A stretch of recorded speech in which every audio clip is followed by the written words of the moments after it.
Como se deu o processo do cálice do esquecimento com Cristo, o nosso Messias? E a questão dos heróis da fé? Como encaixá-los em tudo isso? E masculino e feminino?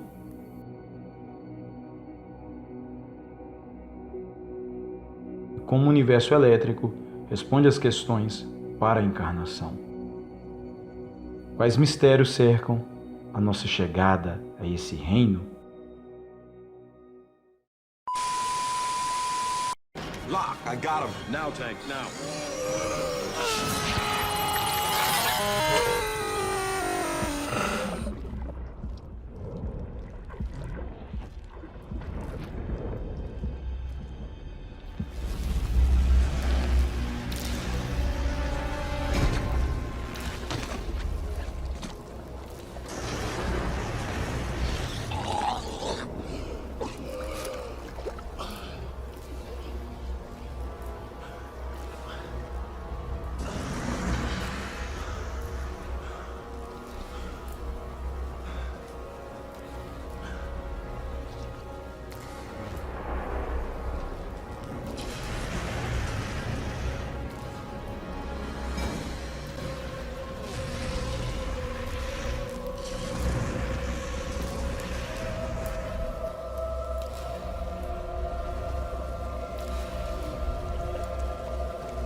Welcome to the real world.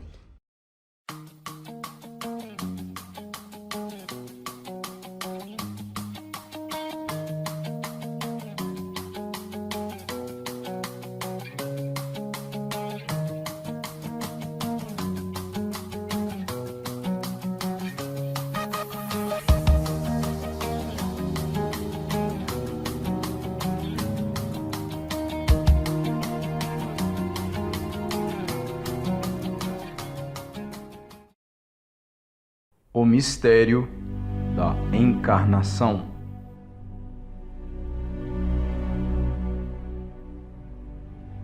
A separação do masculino e do feminino.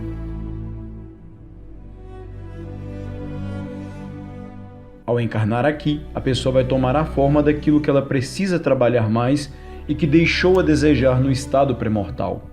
Se ela precisa trabalhar as emoções, então virá como mulher.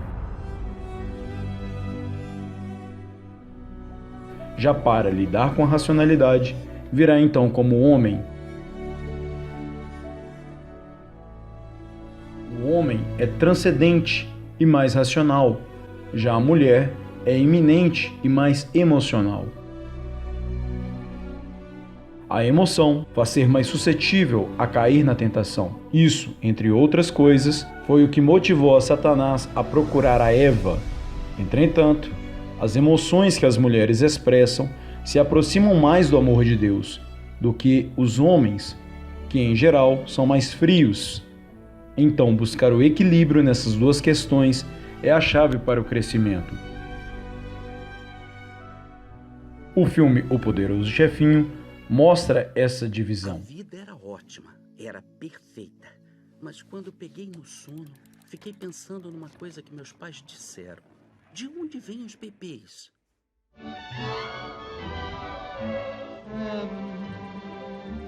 I'm in heaven, and my heart beats so that I can hardly speak, and I seem to find the happiness I see when we're out together dancing cheek to cheek.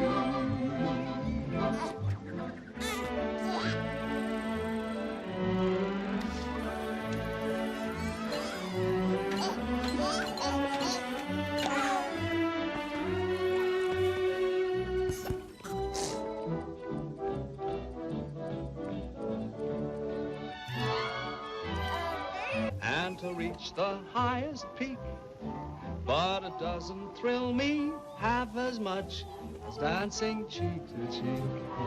Oh, I love to go out fishing in a river or a creek, but I don't enjoy it half as much as dancing cheek to cheek.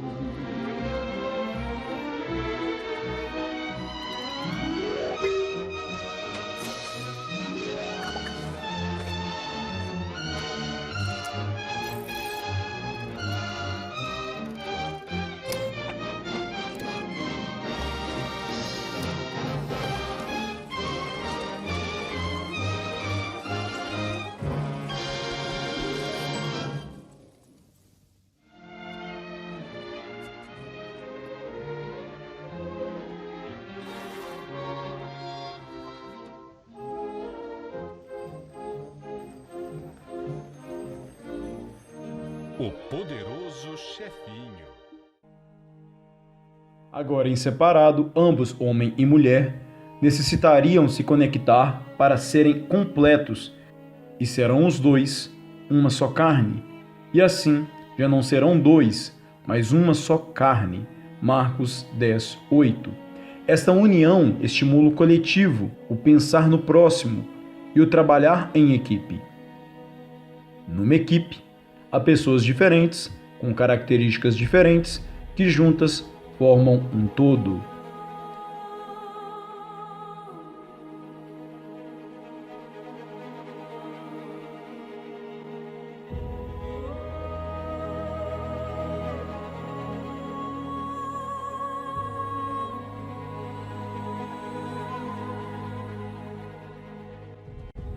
Note que Deus, após a desobediência, disse a Eva que aumentaria a dor.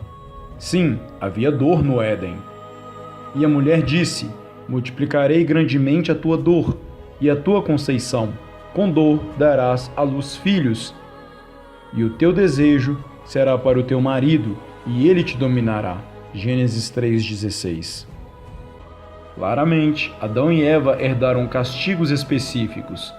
Eva e todas as demais mulheres herdaram automaticamente consequências, dores de parto. Mulheres possuem mais dificuldades nos seus castigos. Em geral, possuem menos força física, são mais frágeis fisicamente, mas não são seres inferiores. O homem tem uma responsabilidade de cuidar e ser o cabeça da família. Nós recebemos essa natureza caída do casal primordial. Quando Adão e Eva caíram, eles sofreram uma degeneração genética, pois Satanás queria reinar neste mundo a fim de trazer os seres caídos para dentro dessa realidade física.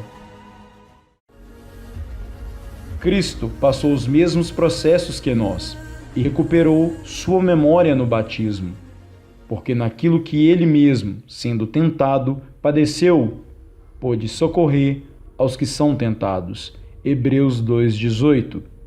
Que, sendo em forma de Deus, não teve por usurpação ser igual a Deus, mas esvaziou-se a si mesmo, tomando a forma de servo, fazendo-se semelhante aos homens, e achando na forma de homem, humilhou-se a si mesmo, sendo obediente até a morte, e morte de cruz. Por isso também Deus o exaltou soberanamente e lhe deu um nome que é sobre todo nome. Filipenses 2, 6, 9. Eu sou a voz gritando na natureza. Preparo o caminho do Senhor. Suas estradas devem ser direitas e verdadeiras. Todos os vales se encherão. Todos os morros e montanhas serão aplainados. Os tortuosos serão endireitados e os acidentados ficarão planos.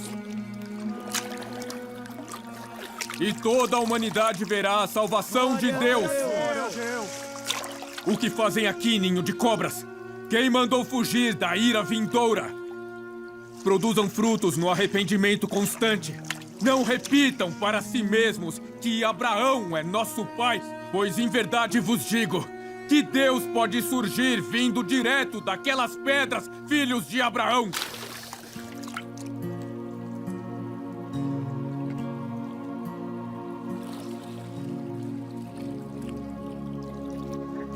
O machado já está na raiz daquelas árvores, e todas as árvores que não produzirem frutos serão cortadas e jogadas no fogo. E eu vos batizo com água, mas ele é mais poderoso que eu. E não sou digno nem de desamarrar suas sandálias.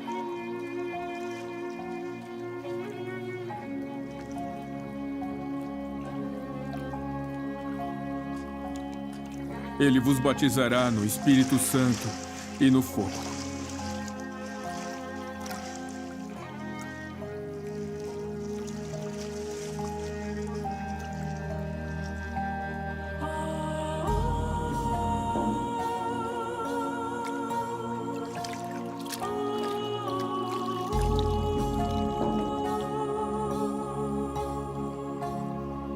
O Espírito Santo desceu até ele e se mostrou na forma de uma pomba.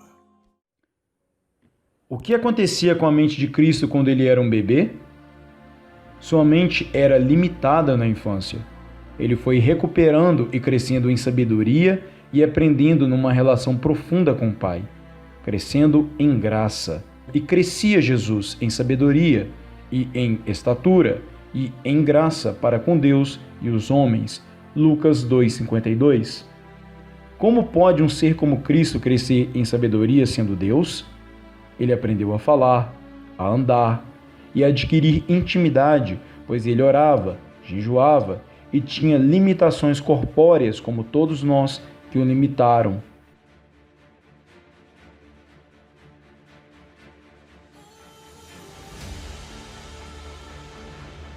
Dentre todas as encarnações aqui nesse mundo, há casos excepcionais, como, por exemplo, os heróis da fé, entre eles Elias e João Batista, que possuem uma missão específica, exclusiva para o cumprimento de profecias, e são do grupo de anjos que, desde o início, ficaram com o Pai e são uma tropa de elite do céu. Esses vêm aqui para serem o contraponto e os combatentes do 1/3 que desde o início caíram, mas que burlaram essa matrix e adentraram aqui indevidamente, pois são espíritos maus caídos que se encarnaram aqui e são as elites mundiais que controlam o mundo, não só hoje, mas desde toda a história da humanidade, nas áreas econômica, militar, política, científica e religiosa.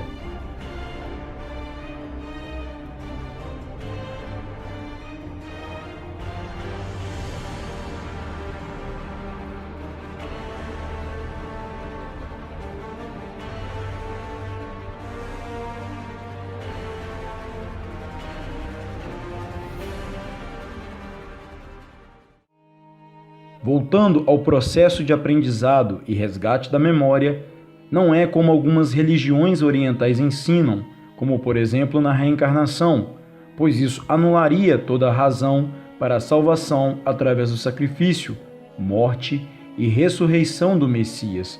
Se a reencarnação fosse para todos em geral, então você não precisaria de um plano ou missão do resgate para a salvação.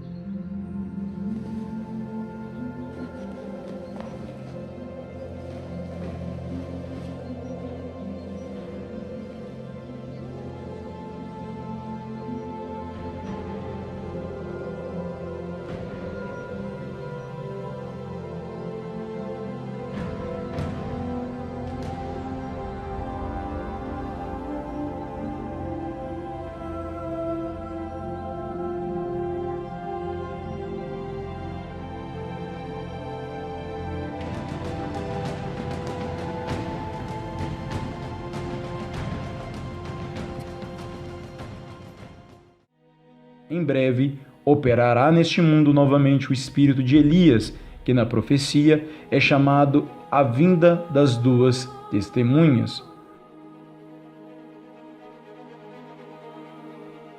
O Senhor usa novamente certas almas para uma tarefa especial, como o seu serviço de inteligência, enviando-os de volta à terra, porque a situação assim exige naquele momento. Mas como viemos parar na Terra? A mulher é o único transporte para o homem chegar à Terra, e a Lua é a responsável por nossa vinda aqui. Se o homem não é afetado de alguma forma pela Lua, então ele é a única coisa na Terra que não o é. Robert Millikan, 1868-1953, físico americano e vencedor do Prêmio Nobel de 1923. Provavelmente, nenhum corpo celeste tem recebido tanta atenção ao longo dos séculos como a nossa Lua. As causas desses fascínios são óbvias. A Lua ilumina a noite e aparece como um objeto notável e grande no céu. Junto com o Sol, a Lua regula as marés da Terra e participa decisivamente nos ciclos biológicos da vida, animal, vegetal e microscópica. A Lua é vital para a nossa existência física. As escrituras sagradas e mitos antigos todos exaltam a Lua de uma maneira ou de outra. Presságios, oráculos, desejos, adivinhações e calendários se agrupam em torno da Lua ao longo da história humana. A magia da Lua, a crença de que rituais, no momento das diferentes fases da Lua, trazem mudanças físicas ou psicológicas, é essencial para vários sistemas de crenças ao redor do mundo. É nítida a associação entre a Lua e a mulher, tanto que a Lua controla o ciclo fértil da mulher. Os antigos já sabiam das influências da Lua na fecundação e no parto. Mas o que as fases e as mudanças da Lua podem interferir na fecundação e no parto realmente? Não é à toa que as maternidades enchem nesses dias de mudança de Lua. As mesmas simplesmente enchem de grávidas com algum sintoma de trabalho de parto ou pelo menos algum indício deles. Os sintomas podem ser desde cólicas persistentes, perda de tampão, até o rompimento da bolsa de fato. A tentativa de explicação para a teoria de que a mudança de Lua interferiria no trabalho de parto das gestantes de tempo mais avançado de gravidez seria devida à sua energia eletromagnética, a qual repeliria as águas. A energia que a mudança da Lua exala pode influenciar os líquidos corporais igualmente ao que acontece nos oceanos e suas marés, principalmente em gestantes. A pressão que faria para baixo faz ser possível um iminente trabalho de parto acontecer naquela ocasião. Além dessa influência sobre o líquido corporal, a Lua também tem um papel importante para a contagem da gravidez. Ao todo, são 4 luas por ciclo: lua cheia, lua minguante, lua crescente e lua nova. A contagem da gravidez se dá com esse ciclo lunar. 4 luas fechariam um mês de gestação da mulher e ao todo são 10 ciclos completos, 279 dias ou 40 semanas de gravidez. Os antigos usavam essa forma para contar a gravidez. A cada ciclo, com as 4 fases da Lua, um mês de gestação se completava. E quanto ao parto? Segundo relatos de doulas, enfermeiras e especialistas, dizem que na Lua nova os partos costumam ser mais rápidos, tranquilos e com expulsões mais naturais possíveis. Na Lua cheia ou em dias pós-eclipses lunares, o número de bolsas rotas e partos inesperados de emergência são maiores, ocasionando maior número de prematuros nessa fase. Pela falta de preparo do colo uterino, normalmente são partos mais difíceis e demorados. Já na lua minguante, é considerada a fase que as mulheres entram menos em trabalho de parto. Quando ocorre, são mais demorados, difíceis e quase sempre resultam em cesáreas pela demora na dilatação ou até mesmo a saída da placenta. Por fim, a lua crescente é a fase dos partos esperados, tranquilos e que fluem de uma forma esperada e natural. A maioria das gestantes que se apegam às mudanças da lua esperam ganhar seus bebês nessa fase. Nossas mães e avós já mandavam todas as grávidas consultarem o calendário lunar no último mês de gravidez para verificar quando a lua ficaria cheia. Segundo essa tradição, na noite da virada da lua, a mãe deveria entrar em trabalho de parto. Essa tradição ultrapassa a crendice popular. O ginecologista e obstetra Dr. Pericles Bawab, diretor técnico do hospital Mogi Mater, com mais de 40 anos de profissão, diz, abre aspas, eu acredito que a mudança da lua influencia no parto sim, mesmo não havendo comprovação científica, fecha aspas. Ele diz que percebe que todos os anos, na mudança da lua, os nascimentos aumentam.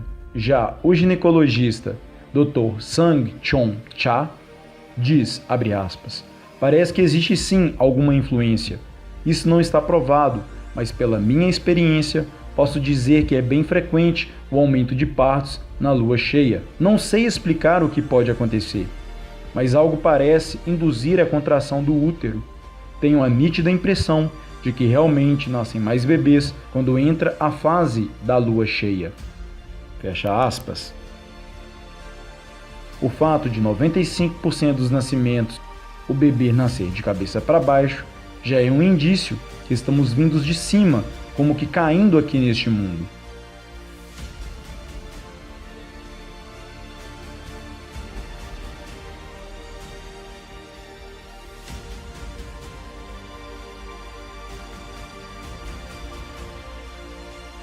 Até hoje, a ciência moderna não sabe o que ocorre para que o bebê comece a querer sair do útero.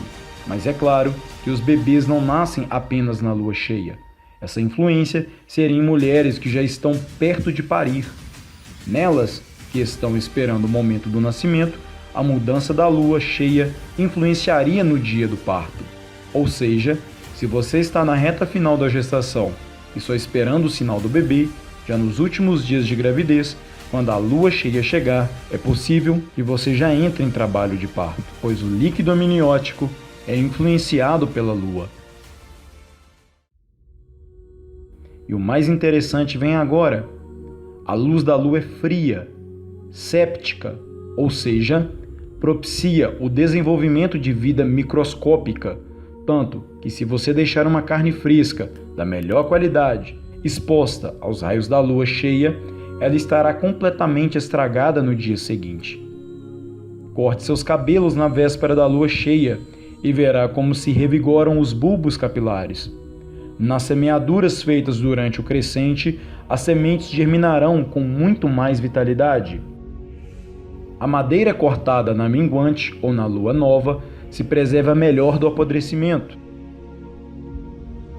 As ninhadas das aves, iniciadas no crescente, são mais abundantes do que em outras fases lunares.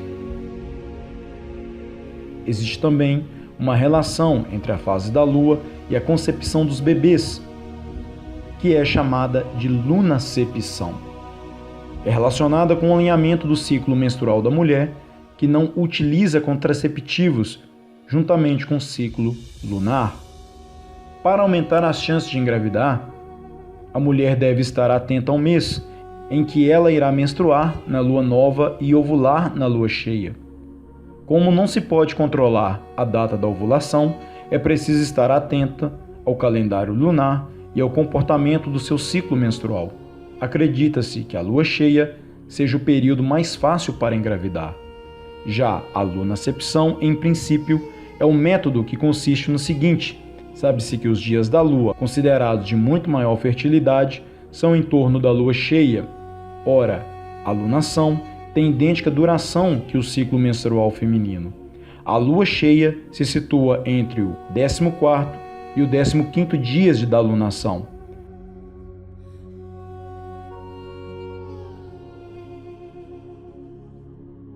A ovulação, que é o processo de maturação do óvulo, também ocorre em torno do 14º dia do ciclo menstrual.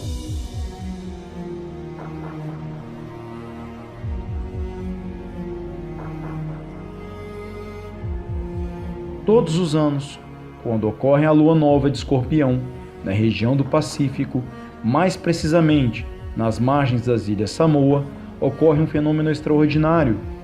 As águas, antes limpas, como que ao toque de uma magia colossal, se turvam por massas de milhões de toneladas de seres anelídeos, vermes que os nativos denominam palolo. Somente na lua nova de Escorpião esse fenômeno ocorre. Antigamente, vermífugos eram administrados na lua minguante ou na lua nova. Vocês têm a menstruação, é lunar. Na lua cheia, você vê a quantidade de mulher que menstrua, coisa impressionante.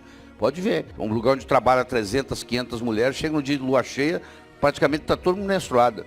Porque se as mulheres trabalham juntas, elas começam a menstruar juntas, sabia disso? Vai nas fábricas para você ver. Quando é dia de menstruar, todas menstruam. Vai sincronizando, hein? Parasitas devem ser tratados. Você pega um catálogo, vê onde é que dá a lua nova. Existe o mapa da lua nova. Eu dou até nos slides, eu mostro como é que você entra na internet e acha a lua nova. E aí você dá a lua nova. A lua nova começou 7h41, sábado passado. Você está na hora ainda, você pode tomar. Daqui um pouquinho vem a lua cheia, entendeu? Então a gente começa na lua nova até terminar a lua cheia, o tratamento. De acordo com a antiga civilização maia, era possível prever o sexo do bebê durante a gravidez com base nas 4 fases da lua, no momento específico de fertilização. Como, por exemplo, se a mulher engravidar na fase da lua nova ou no quarto crescente, o mais provável é que seja menino, enquanto se ocorre com a lua cheia ou quarto minguante, há mais chance de que seja uma menina, segundo os conhecimentos maias. Agora, o que a medicina moderna já descobriu? Se houver relação sexual no dia em que ovulou, a chance é muito maior para vir menino. Também, uma ducha vaginal antes de ter relação realizada com bicarbonato de sódio aumenta as chances de menino. E duchas com uma colher de sopa de vinagre em 1 litro de água aumentam a chance de meninas. Isso é devido porque o pH da região genital interfere na sobrevivência dos espermatozoides X ou Y. O fato é que os espermatozoides Y, que são masculinos, são mais velozes, enquanto os espermatozoides X, feminino, são muito mais resistentes. E isso não é só conhecimento moderno. Aliado com as fases da lua, tanto maias quanto os egípcios definiam qual seria o sexo da criança, também com esse conhecimento do pH, e eles faziam isso quando queriam buscar uma criança do sexo masculino para gerar um novo soberano ou faraó. Os magos de Faraó utilizaram o conhecimento adâmico do mapa astral para poder prever em qual época e local nasceria Moisés. Assim também, os magos do Oriente utilizaram o mesmo conhecimento aprendido com o profeta Daniel para chegarem a Cristo na Judéia.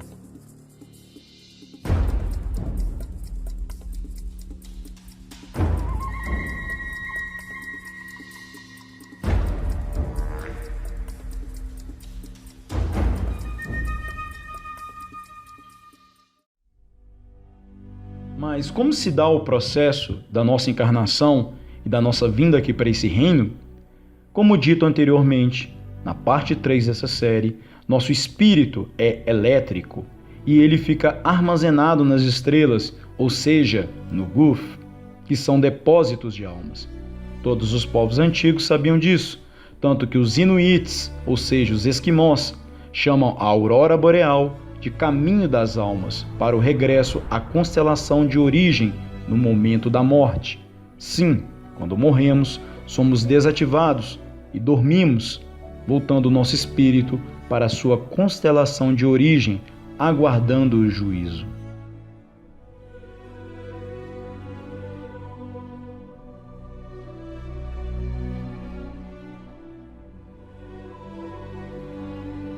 firmamento funciona como um grande útero e as estrelas como os espermatozoides e óvulos.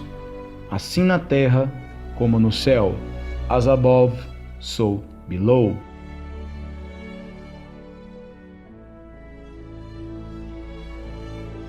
A lua sempre foi referida como feminino e o sol como masculino. A lua, ela se recarrega com a radiação deixada pelo sol e, ao receber e armazenar essa energia solar, ela a transforma. A lua é um funil que atrai a energia eletromagnética das estrelas e transmite essas mesmas energias para a Terra. Temos que lembrar que a lua é a fase neutra, ou seja, o aterramento do sistema elétrico da Terra. Se não fosse a lua, fatalmente, em solo, seríamos eletrocutados devido ao campo elétrico do Sol. Mas antes disso, a lua age como uma esponja, absorve toda essa radiação, tanto que as crateras lunares são testemunhos vivos de intensas descargas elétricas do Sol na superfície lunar.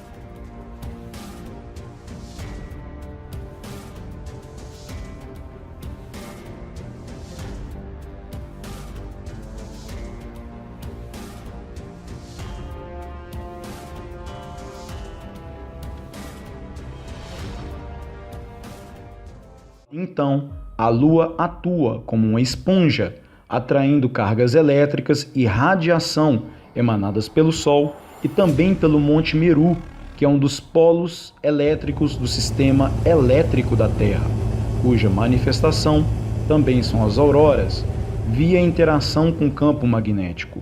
O Monte Meru, no centro-norte do plano terrestre, junto com o Sol, funcionam como uma antena doadora de energias e de lá saem as auroras. O Monte Meru é o polo negativo do sistema Terra. Ele também era conhecido pelos egípcios antigos como a genitália masculina doadora e a cúpula da Terra, o ventre feminino. Então, juntos, ambos em conexão, criam a vida, ou seja, da união de opostos, cria-se uma terceira coisa. Não à toa, egípcios, entre tantos outros povos antigos e atuais, replicam isso na sua arquitetura em escala menor, em relação a obeliscos e cúpulas, onde o obelisco representa o masculino e a cúpula o ventre feminino. Washington, D.C., capital dos Estados Unidos, claramente tem essas simbologias no Capitólio e no obelisco. Ambos estão alinhados, trocando energias.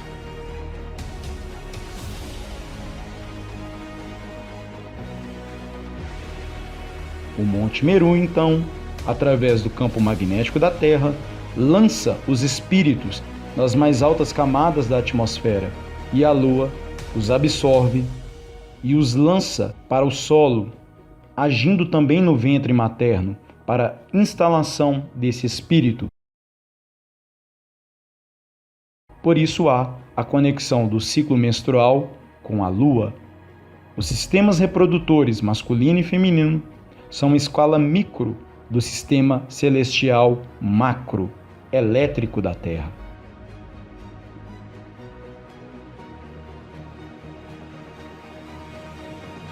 Os espíritos, então, após serem sugados pela Lua, são descarregados em solo via Monte Meru, onde cada alma viaja via linhas de lei, seguindo magneticamente seu trajeto.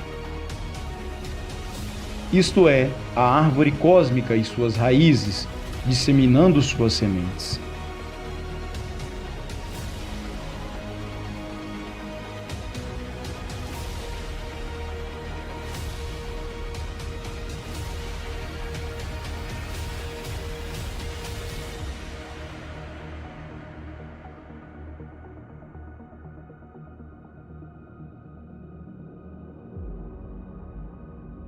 Então a Lua, magneticamente, conecta cada alma a um ventre feminino.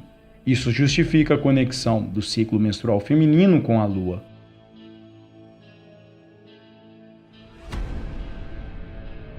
Tesla sabia tanto disso que ele patenteou o oscilador elétrico, tendo em mente o funcionamento de um útero. O útero funciona do mesmo modo como um jarro de Leyden, armazenando cargas elétricas dentro de si, ou seja, almas. O útero é o campo em que se semeia a semente. O ventre feminino recebe o espírito por atração magnética e fica vinculado ao feto em formação. Ao nascer e dar o primeiro suspiro, recebendo os neutrinos, a alma é selada nos chakras do bebê em definitivo. Assim, o download está 100% concluído.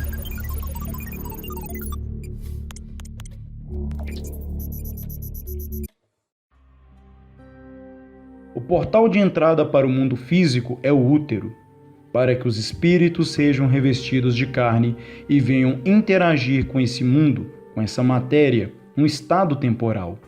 Numa relação sexual, tecnicamente, estamos criando novos corpos para que um espírito seja instalado e interaja aqui. Mas e sobre aquelas crianças que são abortadas? Bem, sobre as tais, Cristo já dizia: delas é o reino de Deus. Todas serão salvas, porém sem galardão. Quando concordamos vir para cá, também assumimos todos os riscos e aquilo que poderia ou não acontecer conosco. Porém, ai daqueles e daquelas por meio das quais vem o aborto. Mas, qualquer que escandalizar um desses pequeninos que creem em mim, melhor lhe fora que se lhe pendurasse ao pescoço uma mó de azenha e se submergisse na profundeza do mar. Mateus 18:6. Bem, e sobre o mistério da encarnação, na mais bela e pura inspiração divina, o rei Davi disse: pois possuíste os meus rins, cobriste-me no ventre da minha mãe. Eu te louvarei, porque de um modo assombroso e tão maravilhoso fui feito. Maravilhosas são as tuas obras, e a minha alma o sabe muito bem. Os meus ossos não te foram encobertos, quando no oculto fui feito, e entretecido nas profundezas da terra. Os teus olhos viram o meu corpo ainda informe, e no teu livro todas essas coisas foram escritas, as quais, em continuação, foram formadas, quando nem ainda uma delas havia.